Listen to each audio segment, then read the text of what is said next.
사무엘상 18장을 열어보겠습니다. 사무엘상 18장 10절부터 16절까지 우리 한 절씩 우리 비대면으로 예배하시는 분들도 함께 성경을 찾으셔서 교독하도록 하겠습니다.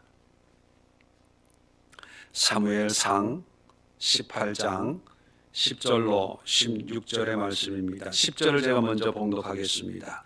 그 이튿날 하나님께서 부리시는 악령이 사울에게 힘있게 내림에 그가 집 안에서 정신없이 떠들어대므로 다윗이 평일과 같이 손으로 수금을 타는데 그때의 사울의 손에 창이 있는지라.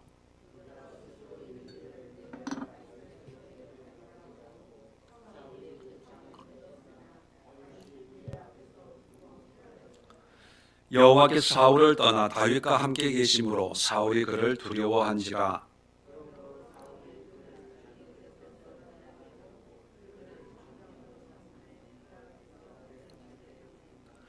다윗이 그의 모든 일을 지혜롭게 행하니라. 여호와께서 그와 함께 계시니라.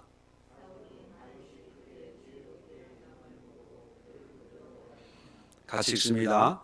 온 이스라엘과 유다는 다윗을 사랑하였으니 그가 자기들 앞에 출입하기 때문이었더라. 아멘. 자, 오늘 이 말씀을 가지고 위기의 파도를 넘자라고 하는 제목으로 말씀을 나누고 또 함께 기도하는 시간을 가지려고 합니다. 요즘같이 여러 가지 어려움이 있는 상황 속에 우리 믿음의 사람들이 가져야 될 어떤 신앙의 자세, 삶의 자세는 어떠할까? 오늘 본문을 통해서 세 가지로 요약을 하고 기도하려고 합니다. 본문의 내용을 잠깐 소개해드리면 우리가 잘 아는 다윗이 골리앗을 이제 때려 눕히고 이제 사울의 신임을 받고 이제 사울과 함께 왕궁에서 생활을 하게 됩니다. 참 일개 목동이었던 다윗이 정말 하나님의 은혜로 왕궁에서 왕과 함께 생활한다는 것은 어떻게 보면 큰 행운이고 또 출세길이 열렸다 이렇게 볼 수가 있지요. 그런데 오늘 성경을 보면 이제 사울의 어떤 영적인 공격이 시작이 됩니다.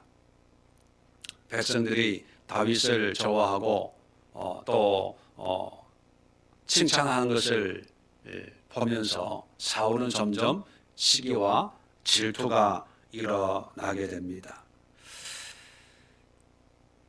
11절에 보면 그가 스스로 이르기를 사울이 얘기하는 거죠. 내가 다윗을 벽에 박으리라 하고, 이게 무슨 뜻이냐면 죽이겠다 그런 뜻입니다. 다윗을 죽여버리겠다. 그래서 창을 던집니다. 그랬더니만 다윗이 아슬아슬하게, 물론 그런 내용은 없지만 미뤄 짐작하면 정말 위기 일발로 목숨을 건지는 그런 일들이 일어나는 것을 볼 수가 있습니다. 우리가 신앙생활을 하면서 처음에는 하나님의 은혜로 참 기쁨과 감사함으로 주어진 삶을 살 때는 너무 행복하고 좋습니다. 근데 그것이 영원히 지속되는 것이 아니라 기쁜 날이 있으면 또 슬픈 날이 있고 맑은 날이 있으면 흐린 날이 있는 것처럼 좋을 때는 뭐 아무 문제가 없습니다. 이곳이 천국 같고 하나님이 보이는 것 같고 만져지는 것 같고 그럴 때는 괜찮은데, 그러다가 이제 은혜의 허니문 기간이 끝나고 여러 가지 삶에 이런저런 문제들이 생길 때 그때 우리가 어떻게 그 위기를, 그 파도를 넘을 수 있는가 하는 것입니다. 오늘 다윗을 통해서 그 방법을 함께 찾아보도록 합니다. 10절에 보면 이제 악령이, 여기 여러분들이 오해해서는 안 될 것이 뭐냐면 여호와께서 부리시는 악령이 사울에게 힘있게 내림에, 자, 이걸 보면서 하나님이 악령을 부려가지고 사울에게 임하게 했나? 마치 악령 든 것이 하나님이 하신 것처럼 그렇게 이해될 수 있는 소지가 있지만 하나님이 부리시는 그런 악령이 아니라 하나님이 지배하시는 그 악령이, 그러니까 하나님이 조종해서 악령 들게 한 게 아니라 하나님이 다스리시는 그 악령이 이제 사울에게 들어간 거죠. 귀신이 들린 겁니다. 자, 위기가 찾아오는 거예요. 이런 상황 속에서 어제까지는 멀쩡하게 잘했다 칭찬하고 내 사위가 되라, 내가 너를 군대 장으로 삼겠다 이랬던 사람이 하루아침에 돌변을 하는 거예요. 자, 그러면 여러분 같으면 어떻게 생각하겠습니까? 뒤통수 맞은 것 같고 세상에 믿을 놈 하나도 없다. 큰일 났다. 어쩌냐. 그리고 왕이지 않습니까? 왕이 나를 죽이려고 하는데 야, 내 인생 여기서 끝인가 보다. 괜히 형 찾으러 왔다가 골리앗하고 싸워서 후회하고 원망하고 그렇지 않겠어요?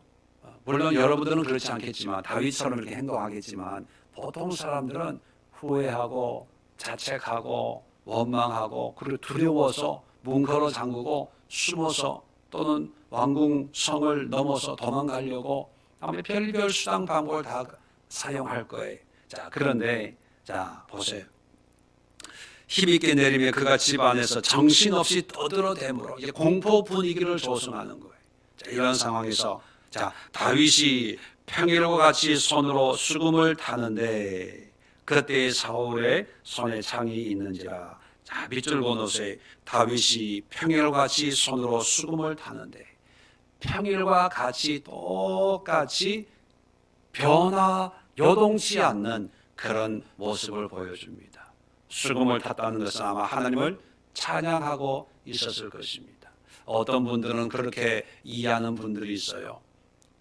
사울이 귀신 들렸을 때 수금을 타면 이 귀신이 떠나갔다는 말씀이 있거든요. 그걸 보고 찬양의 능력이 있구나. 물론 찬양의 능력이 있습니다.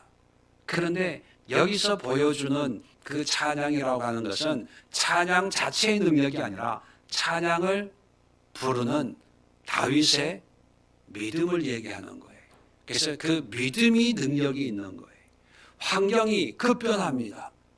예기치 못했던 일이 일어나는 거예요. 그리고 감히 대적할 수 없는 그런 큰 힘을 가지고 있는 존재가 나를 죽이려고 해요. 하늘이 무너지는 것 같죠. 절망입니다. 끝장이에요. 피할 구멍이 없는 거예요. 그런데도 다윗은 평일과 같이 수금을 탔다는 거예요. 우리식으로 표현하면 평일과 같이 변함없이 예배했다는 거예요. 변함없이 기도드렸다는 거예요. 변함없이 말씀을 묵상하고 있었다는 거예요. 우리가 첫 번째 파도를 넘을 수 있는 방법은 뭐냐면 요동하지 않는 거예요. 우리 신앙의 패턴을 그대로 이어가는 것입니다. 다윗처럼 또 하나의 대표적인 사람이 누굽니까? 다니엘 아닙니까? 풀무불 앞에서도 사자굴 앞에서도 왕의 이 인장이 찍힌 조서의 내용이 뭔가를 분명히 아는데도 늘 하던 대로 예루살렘을 향하여 창문을 열고 기도하는 그 모습이에요.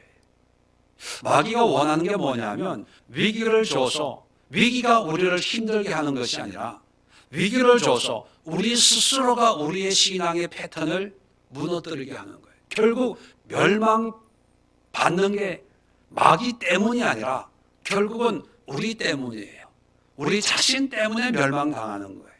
만약에 마귀가 우리를 멸망시켰다면 우리는 할 말이 있습니다. 하나님, 마귀가 미혹해서 마귀가 회방해서 마귀가 이런 고통과 아픔을 주어서 하나님을 믿는 믿음을 지키지 못했습니다. 그러니까 마귀에게 문제가 있는 거예요. 이렇게 책임 전가를 할 수가 있어요. 그런데 성경 어디에도 우리 죄에 대한 책임 전가가 허용이 된다는 말은 없어요. 그죠? 왜 그러냐 하면 마귀는 환경만 건드리지 우리 자신을 건드릴 수 없는데 우리 스스로가 환경의 변화를 통해서 지레짐작으로 겁먹고 염려하고 있는 믿음도 다 팽개치고 내 생각대로, 형편대로, 세상의 방법대로 그렇게 살았기 때문에 결국 멸망의 책임이 내 자신한테 있는 거예요. 그걸 마귀가 노리는 거예요.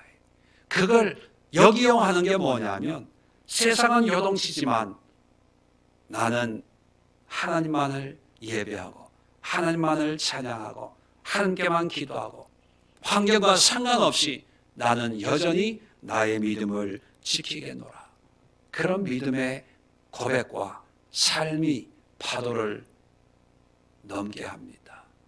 여러분, 코로나19로 세상이 난립니다. 백신이 있니 없니 여러분, 모이지 마라, 하지 마라, 700명이 됐다, 4차 유행이다, 별의별 이야기들이 또 실질적으로 그런 것이 일어나고 있습니다. 자, 그걸 보면 어떤 사람들은 방문 걸어 잠그고, 물론 방문 걸어 잠그고 기도하면 괜찮은데 기도도 안 돼요. 마음이 분주해집니다. 막연한 두려움으로, 염려로 평소에 기도하던 것이 다 없어지고 말씀의 은혜가 다 없어지고 예배의 감격이 다 없어지고 그냥 뉴스만 TV만 켜놓고 세상 이야기, 걱정, 염려에 빠지는 그런 경우들이 많습니다. 여러분, 그렇게 될 때 결국은 파도를 넘는 게 아니라 파도 속에 끌려 들어가는 거죠. 코로나19가 많은 어려움을 주지만 반대로 영적으로 많은 교훈과 실전을 경험케 하는 거예요. 진짜와 가짜가 분별되는 그런 시대가 아닌가, 저는 개인적으로 그렇게 바라봅니다. 여러분, 이럴 때일수록 평소에 늘 하던 기도, 하던 예배, 하던 봉사, 하던 섬김 요동치 않고 다윗처럼 그 자리를 지킬 수 있는 그런 신앙의 주인공들 될 수 있기를 주님의 이름으로 부탁을 드립니다. 세 번째 또 13절에 계속해서 자, 다윗이 이제 죽을 뻔한 거예요. 12절에 여호와께서 사울을 떠나 다윗과 함께 계심으로 사울이 그를 두려워한지라. 사울이 왜 다윗을 죽이려고 하는지 그 이유를 설명합니다. 자, 그래서 죽이려고 하니까 안 되거든요. 13절에 그러므로 사울이 그를 자기 곁에서 떠나게 하고 그를 천부장으로 삼음에 그가 백성 앞에 출입하며, 자, 떠나게 했어요. 자, 이 떠나게 한다는 것은 어떤 의미가 있습니까? 왕궁으로 들어갈 때는 성공하고 출세한 것처럼 여겼을 거예요. 시골 촌놈이 청와대에 들어가니까 얼마나 집안의 경사지요. 그런데 사울이 보니까 안 되겠거든요. 그래서 나가라 그랬어요. 무슨 의미입니까? 쫓겨나는 거예요. 좋았다가 이제 어려움이 생기는 거죠. 자, 그 다음에 천부장을 삼았대요. 천부장이라고 하는 것은 1000명을 관할하는 대장이 됐는데, 여러분 16절 5절 보세요. 18장 5절 보면 골리앗을 죽이고 나서 5절에 이렇게 기록되고 있습니다. 다윗은 사울이 보내는 곳마다 가서 지혜롭게 행하며 사울이 그를 군대의 장으로 삼았더니 온 백성이 합당히 여겼고 사울의 신하들도 합당히 여겼더라. 자, 골리앗을 때려눕히고 이 직분을 받았는데 군대의 장이에요. 물론 이 장 우두머리라는 뜻이거든요. 군대의 장이었다면 대장 정도 됐을 거예요. 그렇죠? 대장이었던 사람이 천부장이 됐어요. 이건 진급한 걸까요? 아니면 강등된 걸까요? 네. 아니, 왕궁에 같이 살자 했던 사람이 어느 날 갑자기 미쳐가지고 헷가다 가더니만 나가라 그래요. 방패라는 거예요. 그리고 처음에는 또 군대의 장이 되라, 국방부 장관이 되라, 참모총장이 되라, 육군 참모총장이 되라, 그랬는데 조금 있다 보니까 안 되겠거든요. 야, 천부장, 국방부 장관에서 사단장급으로 강등시키는 거예요. 그러면 여러분 같으면 울겠습니까? 웃겠습니까? 야, 큰일 났다, 큰일 났어. 내가 그렇게 환난 가운데도 요동하지 않고 하늘을 찬양하고 기도했는데 수금을 탔잖아요. 그러면 우리 생각으로는 어떻게 하나님이 인도하셔야 되는 거예요? 사울에게 있던 귀신을 쫓아내서 사울이 제정신 들게 해서 깨닫고 다윗이여 미안하다 죄송하다 뭐 다친 데 없냐 내가 헷갈려서 그래 용서해 이해해 내 마음 알지 내 마음 알지 뭐 이렇게 돼야 야 역시 상황 관계없이 하나님을 찬양하고 예배했더니만 하나님이 이렇게 역사하셨음이라는 간증거리가 되는 거예요.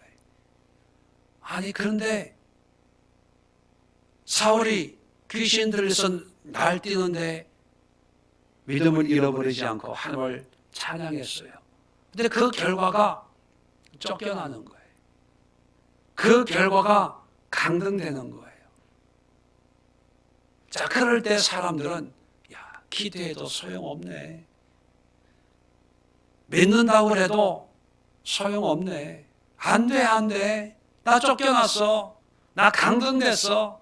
나 사기당했어. 손해봤어. 나 병들었어. 가게 문 닫았어. 사업 안 돼. 그렇게 기도했는데 하나님이 응답 안 하시네? 뭐 이렇게 생각할지도 몰라요. 또 그것이 실질적인 모습일 수도 있습니다. 그런데요, 다윗 계속 한번 봅시다. 13절에 그를 천부장으로 삼으며 그가 백성 앞에 출입하며 이제 왕궁을 출입하는 것이 아니라 백성들 이제 일반 그 백성들을 이제 상대로 하는 거예요. 강등됐으니까 그 결과가 뭐냐면 16절 보세요. 온 이스라엘과 유다는 다윗을 사랑하였으니 그가 자기들 앞에 출입하기 때문이었더라. 여러분 환경만 보면 쫓겨나는 거예요. 상황만 보면 강등되는 거예요.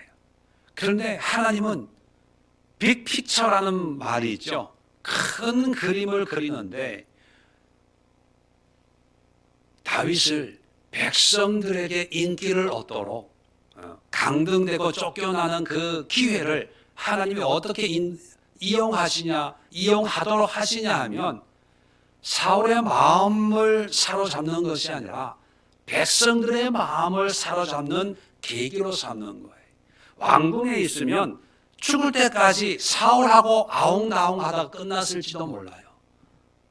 그런데 악령을 통해서 왕궁에서 쫓겨나고 강등이 되다 보니까 왕과 어떤 관계를 맺어가는 그런 시간보다는 강등됐으니까 일반 백성들, 평민들하고 어떤 관계를 맺어가는 그런 일을 하게 됩니다. 그 일만 보면 야, 사람들이 그랬을 거예요.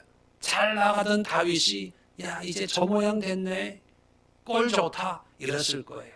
그런데 하나님의 계획은 뭐냐면 백성들의 마음을 얻는 그런 기회로 만들어서 나중에 이스라엘과 유다가 다윗에게로 돌아오는 그런 초석을 다지는 그런 기회로 삼으신다는 거예요. 자, 그래서 파도를 넘는 방법은 뭐냐면 꼭 하나님은 우리가 원하는 바대로 좋은 것으로만 응답하는 게 아니라는 거예요. 파도를 넘을 때 때로는 베드로처럼 파도에 빠질 수가 있어요. 그런데 하나님은 우리가 보기 실패이고 실수이고 무너지는 것 같은 그런 환경까지도 하나님의 손에 있으면 그것이 전화 위복의 계기가 될 수 있다는 거예요. 그래서 우리는 우리의 환경과 형편으로만 결론을 내려서는 안 되는 거예요. 쫓겨났대. 그 말은 곧 다윗이 망했대. 이게 아니라는 거예요. 군대 장이었다가 천부장으로 강등됐대. 이 말은 망했대 이런 말이 아니라는 거예요.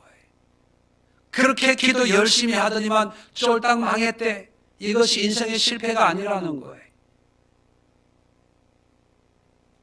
가정에 어려움이 생겼대, 병들었대, 문제가 있대, 이것이 결론이 아니라는 것입니다. 하나님 손에 있으면 모세처럼 팔팔할 때는 하나님이 쓰지 않아요. 나이가 80이 돼서 광야에 목자의 삶을 살고 지팡이 하나 들고 있을 때 그때 하나님이 부르시는 거예요. 그때 부르시는 거예요. 12 제자도 내가 주님의 오른팔입니다, 왼팔입니다 이럴 때는 안 써요. 다 뿔뿔이 도망갔을 때 도망간 제자들 다시 불러 모아서 12 사도를 만들어 가시는 거예요. 여러분, 파도가 치고 위기가 올 때 어려움이 생기고 문제가 생기고 실질적으로 넘어지고 끼어지고 망했다는 소리 듣는다고 여러분 두려워하거나 실망할 필요가 없어요. 어쩌면 우리 믿는 사람들은 하나님의 손에 의해서 넘어져야 돼요. 무너져 봐야 돼요. 깨어져 봐야 돼요. 넘어지지 않고는 자전거를 타는 방법을 배울 수가 없어요. 안 넘어지려고 하다가 더 크게 넘어져요. 사업하시는 분도 제 주변에 무너질 때 완전히 무너졌어야 되는데, 그러면 밑바닥에서 다시 시작하는데 안 넘어지게 받쳐준다고 하다가 주변에 있는 사람들의 가정까지도 많은 손해를 입고 지금도 재기를 못하고 있는 그런 가정도 있습니다. 넘어지는 것을 두려워하지 마세요. 위기 속에 하나님을 흔들림 없이 찬양하고 예배하고 기도할 수 있다면 무너지는 것이 오히려 미래를 위해서 유익한 일입니다. 무너지는 것이 투자예요. 미래의 회복을 위한 훈련이에요. 연단이에요. 그래서 파도가 칠 때 파도 속에 들어가는 것도 하나님의 은혜입니다. 그렇기 때문에 우리에게는 두려움이 없어요. 두려움은 죄입니다. 죄요.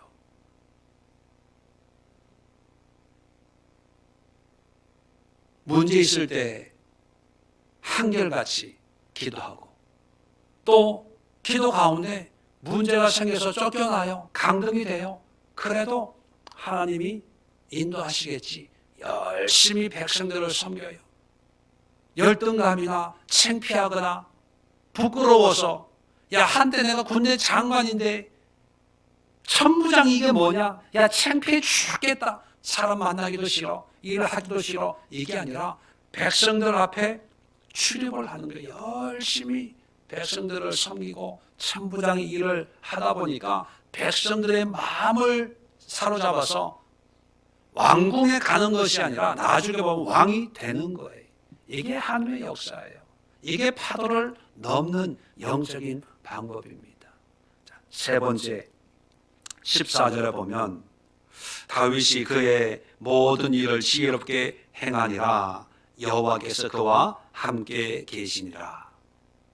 자, 문제는 뭐냐? 왜 사울이, 아까도 12절에 읽었지만 왜 사울이 다윗을 두려워해서 다윗을 죽이려고 제거하려고 하는가? 그것은 다윗과 함께하는 하나님을 알게 됐다는 거예요. 사울도 왕국에서 생활해 보니까 이 다윗이, 어린 이 다윗이 정말 하나님과 동행한다는 것을 어떤 모습을 보고 알았는지 모르지만 그것을 알았던 것 같아요. 그래서 12절에 여호와께서 사울을 떠나 다윗과 함께 계시며 사울이 그를 두려워한지라. 사울이 그걸 아는 거예요. 하나님에 속한 사람이군. 언젠가 하나님이 나보다는 이 다윗을 더 귀하게 쓰시겠구나. 이걸 아는 거예요. 16절에도 보면 온 이스라엘과 유다는 다윗을 사랑하였으니. 백성들이 또 다윗을 사랑하는 거예요. 15절에도 보면 사울은 다윗이 크게 지혜롭게 행함을 보고 그를 두려워하였다. 14절에도 보면 여호와께서 그와 함께 계시니라. 뭐냐면 사람들이 다윗을 보면서 하나님과 함께하는 사람이구나, 이걸 어떤 모습으로든지 알 수 있었다는 거예요. 이걸 다른 말로 표현하면 다윗은 왕궁에 있으나, 군대의 장으로 있으나, 강등돼서 천부장이었으나, 그리고 또 쫓겨나서 백성들과 함께하고 있으나 주변 사람들에게 내가 하나님을 믿는 사람이고 하나님이 나와 함께하고 있음을 말로만이 아니라 행함으로 보여줬다는 거예요. 그래서 주변 사람들이 다윗을 보면서 믿음의 사람이구나, 하나님과 동행하는 사람이구나, 이것을 인정할 수밖에 없는 그런 신앙의 모습을 가지고 있었다는 거예요. 복음서에도 보면 빌립이 예수님에게 주여 하나님 아버지를 내게 보여주세요, 말로만 하지 말고 아버지를 보여주세요, 이렇게 요구를 합니다. 이럴 때 예수님이 요한복음 14장 11절에 뭐라고 대답하시냐면 내가 아버지 안에 거하고 아버지께서 내 안에 계심을 믿으라. 그렇지 못하겠거든. 하나님이 내 안에 있음을 믿으라는 거예요. 근데 도저히 믿음이 안 가겠거든. 행하는 그 일로 말미암아 나를 믿으라. 내가 행하는 행함을 보고 믿으라는 거예요. 그 얘기 뭡니까? 예수님은 행함으로 하나님이 함께 하시고, 물론 예수님은 하나님이시지만 예수님이 아버지가 내 안에 거하고 또 내가 아버지 안에 거하는 하나님과 일심동체인 것을 말로만이 아니라 행함으로 제자들에게 보여주었다는 거예요. 그 행함을 보고 믿으라고 말씀을 하셨다는 거예요. 그렇다면 믿음이라고 하는 것은 우리의 행함으로 드러나야 돼요. 그래서 위기 속에 목사님 요즘 어려웠어요, 바빴어요, 요즘에 이런저런 문제가 있었어요. 그 얘기는 뭐냐면 우리의 믿음의 모양과 형편을 이렇게 변명이나 설명을 하려고 그런 표현을 쓰잖아요. 그런데 그거는 정말 핑계입니다. 믿음은요, 바쁘면 바쁜 대로 믿음의 모습을 드러내야 되고, 힘들면 힘든 대로 믿음의 모습을 드러내야 되고, 어려우면 어려운 상황 속에서도 믿음의 모습을 드러내는 것이 그게 믿음의 사람이지, 이런 어려움이 있어서 그렇게 못했습니다, 이거는 말이 안 되는 거예요. 이해하기 쉽게 부모 자식 간에 자식이 출장을 갔어요. 집을 비웠어요. 그래서 어머니 출장을 가기 때문에 아들 노릇 제가 못하겠습니다. 말이 안 되잖아요. 지방에 무슨 일이 있어서 잠깐 갔다 오는 관계로 아들의 딸의 노릇을 몇 시간 동안 하지 못할 것 같으니 이해 바랍니다. 이게 말이 안 되잖아요. 믿음의 삶이라고 하는 것은 하나님의 백성으로서 이런저런 환경 속에서도 그 모습을 그대로 나타내고 드러내는 거예요. 다윗이 그렇게 했다는 거예요. 골리앗 앞에서도 만군의 하나님 여호와 이름으로 골리앗을 때려 눕혔고, 왕궁에서도 하나님과 동행하는 것을 왕궁 안에 있는 사람들에게 보여줄 정도로, 사울이 그것을 보고 질투심을 느낄 정도로 보여주었고, 쫓겨났어요. 강등됐어요. 이제는 일반 평민들하고 어울려야 돼요. 그런데 그 속에서도 믿음의 모습을 드러냈다는 거예요. 그 모습을 보고 백성들은 더 사랑하고 하나님 다윗에게 더 많은 지혜를 주셨다. 이것이 오늘 성경 본문의 내용입니다. 그 이후에 다윗의 삶 또한 여러 가지 어려움을 겪었지만 결국은 이스라엘 역사상 가장 훌륭하고 또 넓은 영토를 세우는 그런 성군이 됐다는 것을 우리는 너무나 잘 알고 있죠. 인생의 파도가 몇 번 칠까요? 아마 헤아릴 수 없이 바다의 파도가 치는 것처럼 우리 인생의 파도가 칠 겁니다. 코로나19라고 하는 것도 그런 파도 가운데 하나예요. 특별한 게 아닙니다. 이런 파도를 뛰어넘을 수 있는 그런 신앙의 비결을 오늘 다윗의 모습을 통해서 세 가지로 살펴보았습니다.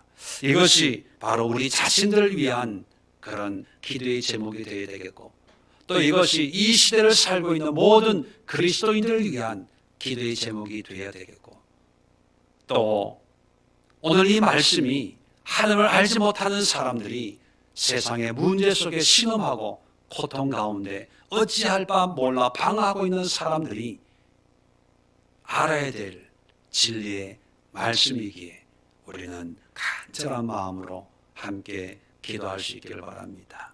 오늘 말씀을 가지고 첫 번째, 상황과 상관없이 평소 하던 그런 신앙의 삶을 유지할 수 있도록, 마귀의 미혹에 휩쓸리지 않도록 우리 신앙의 자리를 지키고 기도의 자리를 지키고 예배와 말씀의 자리를 지킬 수 있도록 하나님께서 지켜주시고 또 그러한 삶을 살아갈 수 있도록 위해서 기도하시고, 두 번째는 환경의 어려움이나 또 상황의 어려움에 낙심하지 말고 두려워하지 말고, 실질적으로 어렵고 힘든 상황 속에 있다 하더라도 하나님의 뜻을 믿고 하나님의 승리를 믿고 그 어려운 상황 속에서 최선을 다하고 열심을 다할 수 있도록, 낙심하지 말고 두려워하지 아니하도록 우리 자신들을 위해서 기도할 수 있기를 바랍니다. 세 번째는 하나님이 함께 하심을 믿음으로 이 세상에 보여줄 수 있는, 요동치 않는 믿음의 모습을 사람들에게 보여줄 수 있는 그런 신앙. 어렵다고 어려움이 핑계가 되지 않고, 힘들다고 힘듦이 핑계가 되지 않고, 없다고 없음이 핑계가 되지 않도록 어떤 환경 속에서도 하나님이 나와 함께 하심을 사람들에게 보여줄 수 있는